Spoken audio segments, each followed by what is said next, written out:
det kun tjøkken om dagen, og først av ødlån skal jeg bjøde Siri Stenberg, landstyrskvinne, og per at seta dagen. Kjør så vel.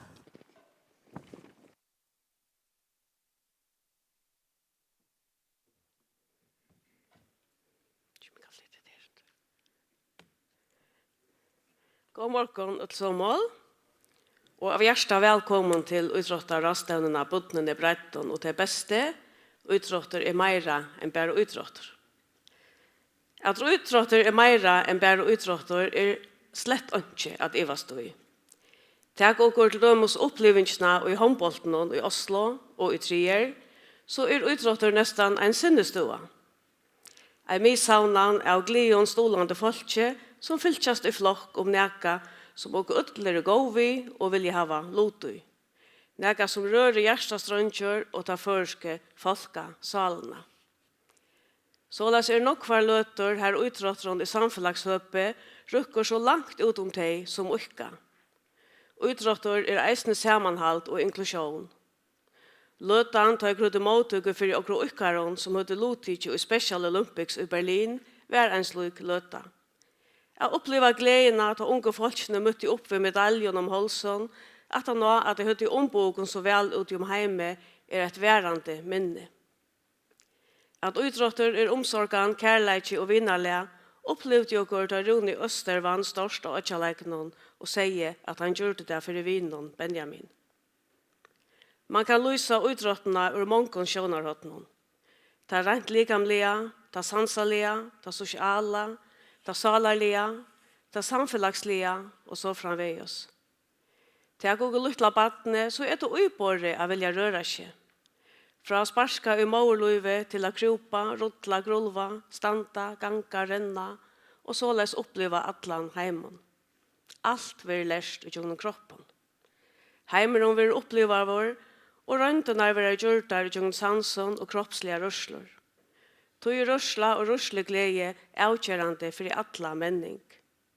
Så mye står han tøytning i Russland, at om en mamma ikke rører seg i vikong i tøyene om å være lykkende, så må man at han har følelsene teka til vi og stimprene av battenen, så la seg sanser og jaunva være stimpra nøktende. Det ikke avgjørende hvor jeg rørsle førleggere er battenhever. Ull hava glede og turv av rørsle. Månrunde bæra er noen klare å få dette mer naturlige, medan ånder skulle hava et sindra hjelp til det. Rørsla avkjørende og god for åken ull. Utrotter og rørsla bøta om folkehelsene og hava tog et størst samfunnslagslott vire. Og hava en fellagsoppgave å hjelpe og stola bøtten under rørsle. Fria spillet har størst vire i hesson, en så smaie tingene og gjerandsdenen. A ganga og hoppa, bolta ut og lofta og så framveis.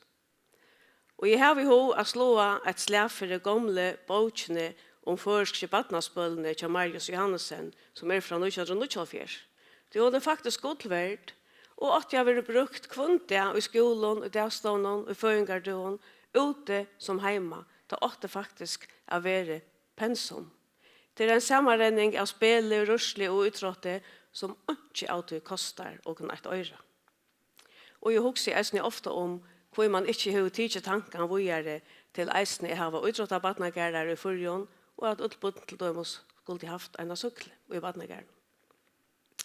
Jeg mener vi har lyst i en norskere kanning at et av første tingene om at bodden og ung ikke truvast at de ikke har utrottet klær vi i skolen og røyna å slippe seg undan utrottet tøymene. Det gjør noe hos om. Eisen her utrotter ikke bare utrotter, men at høve at avduka, avbjørngar og å veita baden og hjelp. Og et som dere selv har nevnt, eisen til at det i utrotten at det blir til å søtja hvordan boden har det som man kan hatt, eisen omsorgene lia. Gode venner tullja i løven har tøytning, og tega der vi og gån og gjør løyve. Det så nok troplare å lære seg nødja venner som eldre. Tog baden og Arne avkjørende for å ångna seg gode venner, og her har vi og voksne utel enn og apert. Det et åretak som sier at enten bruker du tog opp av rørsle nå, eller bruker du tog opp av sjuke settene. Utrotter heilovaver i måte som mången, og hjelper dere faktisk bare i sinn og skinn. Det styrker og likamlige, sosialt, og ikke gløyma tøytningen for salarhelsene. Alt får ikke kunne eller skulle vinne i utrått. Sjående er det stort til å vinne, men utråtter eisne først og fremst fellesskaper. Og til førja største fellesskaper. Jeg mener jeg lyser meg til at det omlai 100 felle i førjon, og at alle bare vekser. Utråtter fellesskaper mellom botnene, mellom venngjærer, ukkarer, mellom avskårer, leikarer, nevntarlimer, de som vasker klær, baka kaker, køyre og fære ved botnen og gjøre annet kjølpå i arbeid. Rom for i utlån. Selv jeg ikke utrottet folk, men mellom mine aller største opplevelser til og utrottet fellesskap. Plass må være for å kunne utlån. Ta doa felløyene er så nok bedre nå enn bare ta gjevabad. Utslipper vi, og ta reier ikke bare om å vinne med en botn små. Til det mål og seg selv å få utlvi i breitene, tyder her man seitene finner det beste. Men breit og elita treita hverst annan. Himvejon våger heller ikke være banken for å vise særlige talenten og storan ahoa og ans. De skulle selvsagt eisen hava medviser avbjørngar, det snur seg ikke om anten eller, men om bare og.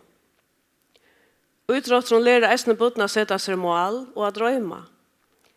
De lærer at arbeide for sin drømmen, og at man ofte megner til som man megner å drømme om. Det kan gjøre gode selvkjensle omframt gåan motorikk. Utrotteren er sammenhangsmedien og nok fra bygden, og ikke minst i landet. Det utrotteren og savnast om. Og kommunen har rævfestet utrotteren høyt, og det samme til landet. Utrotteren øker om trøvnøyen og om helsene. Det en uiløva og i utrotterløyve, eisen alltid en uiløva og i trøvnøyen og i å fremja gode helse. En uiløva i fellesskapen og i samfunnet. Det gleder å kunne høre nærmere om i det, og det med mange avhåverte oppleggene som vil. Gåa rastevne, og takk for i år.